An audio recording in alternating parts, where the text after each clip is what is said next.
Welcome to WesternSlopeNow.com. Meteorologist Russ Pappas here. Take a look at this America's Mattress tower cam. Looking eastbound across the Grand Valley, thin high clouds. We're going to increase the cloud coverage tonight, and that is going to help us avoid chilly starts. Well, a chilly start for your Tuesday. We don't have hazardous weather. We are looking at some stronger and drier conditions. I should say stronger winds and drier conditions on the Front Range, all the way down through the Rampart Range, all the way into Raton Pass. And that does include the Sangre de Cristo mountain range and some high country communities. Aspen, Gunnison, or I should say Pitkin County, Gunnison County, these higher elevated sites are experiencing some strong winds. We do have an incoming system, but it's going to be dry for us. We are experiencing one of our warmest days of the previous forecast period. Today and tomorrow are really going to be the last of the warm days. So hopefully if you didn't get outside today, you got outside over the weekend, you have a chance Tuesday, but we're going to be deteriorating the conditions after Tuesday. Currently, we're in the 60s. These are down from what I interpret to be the high temperatures of the day, right around the 61, 62 mark for Montrose Grand Junction. These are about 10 degrees hotter, warmer than we need to be for this time of the year. 52 at Grand Junction, 51 at Montrose. Those are about the average high temperatures this time of the year.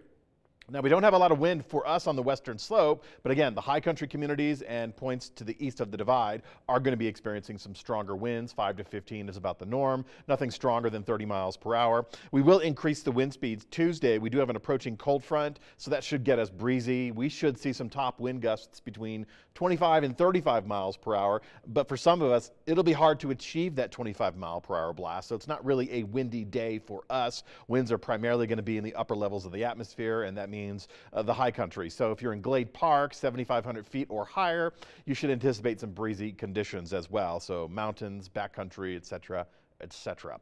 This is how we started your Monday morning. Kind of cold, though not as cold as we should be.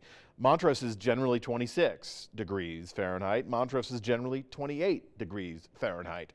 So we got by, but near freezing and sub-freezing temperatures, that was the norm this morning. Getting into tonight, we're going to have increasing cloud coverage. You may have seen, well, first of all, you experienced a lot of sunshine today, and it felt pretty good.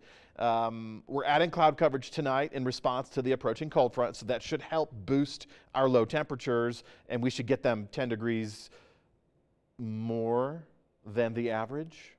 So remember, upper 20s is the typical low. We're going to be pushing for the mid-30s for your Tuesday morning, and we will have cloud coverage overnight and throughout the day on Tuesday, but we'll get clear skies Tuesday night into Wednesday, and from the midweek on, well, specifically for the middle of the week, we'll have mostly clear skies.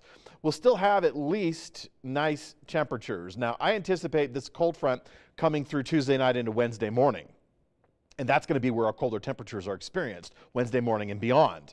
I still think the cold front's going to lag. It's not going to pass through tomorrow afternoon, so we still will achieve low 60-degree readings. We're not setting records, but we are running mild, and tomorrow's going to be the last day. Your Tuesday's going to be the last day with this warmth. Here's the incoming cloud coverage tonight that should help us in response to boosting those low temperatures to start your Tuesday, and we'll keep partly cloudy skies. We're also going to keep dry conditions, but there you go. There's that cold front Tuesday night. In the wake of the cold front, clearer skies and colder temperatures. Now, on radar, this cold front isn't doing anything for us. We're going to remain dry.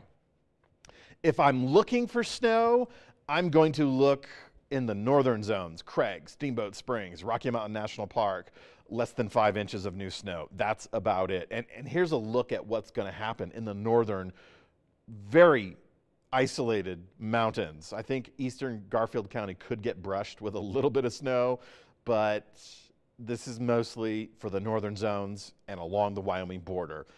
Not even the central core. Well, okay, Eagle County, Pitkin County, Summit County, they could pick up 1 to 2 new inches of snow, but this is not a snowstorm for us. This is just a little blip in the radar that's going to knock our temperatures down. So this is all about the breezy conditions and the colder temperatures. And of course, when the front swings through Tuesday into Wednesday, you could see Montrose, Grand Junction, Mesa County, Delta County, Montrose County, and everything to the west and northwest clearing. And then we get those colder temperatures. Not tomorrow afternoon, not tomorrow morning, but Wednesday morning we're going to be at sub-freezing temperatures, and we should remain there through Thursday, and then we'll be at freezing through Friday. Colder afternoons as well, so from the 60s to the 50s, and we're supposed to be in the lower 50s. So by Thursday, we should achieve those average afternoon temperatures for Grand Junction. Mostly clear skies Wednesday as a result of that post-frontal clearance. Thursday, Friday, we're still going to be looking at that northerly flow, that northwest flow that could keep some very light snow going in the northwest corner of Colorado, the northern zones. But outside of that, we're going to be in this dry forecast, a dry and cold forecast. And then getting into this upcoming weekend, it's not much of a recovery. We're going to stay pretty close to the averages, but if you'll notice, this upcoming weekend in the 50s, this previous weekend in the 60s, the weekend before that in the 70s. So we are losing these really mild conditions. And unfortunately, the extended forecast, beyond what you see here, calls for mild and dry. So we're not looking at any snowstorms, certainly not through this week, certainly not through Thanksgiving week. And that's kind of a disappointment because we're getting into a dry pattern. We're getting into a ridge of high pressure building over the western portion of the United States, pushing all the storms to the north, avoiding us, putting snow in Canada. If you're a big fan of Baldface, Revelstoke, those areas are getting it. We are not. So these storms are going to be tracking west to east in the Canadian prairies and the Canadian mountains. And after Tuesday, and this is really our only cold front, this is really our only chance, and it's not even a chance, we're going to head into this mild. And I say mild, and that means temperatures in the 50s, mid-50s. We may boost up to the low 60s at some point, but we're heading into an extended 2-week period of dry conditions, and that's not good news. Certainly if you like winter, yeah, not good news at all. If you don't like winter, I think this is a pretty decent forecast through Thanksgiving. We're not going to have any storms for Thanksgiving. We're going to have mild conditions.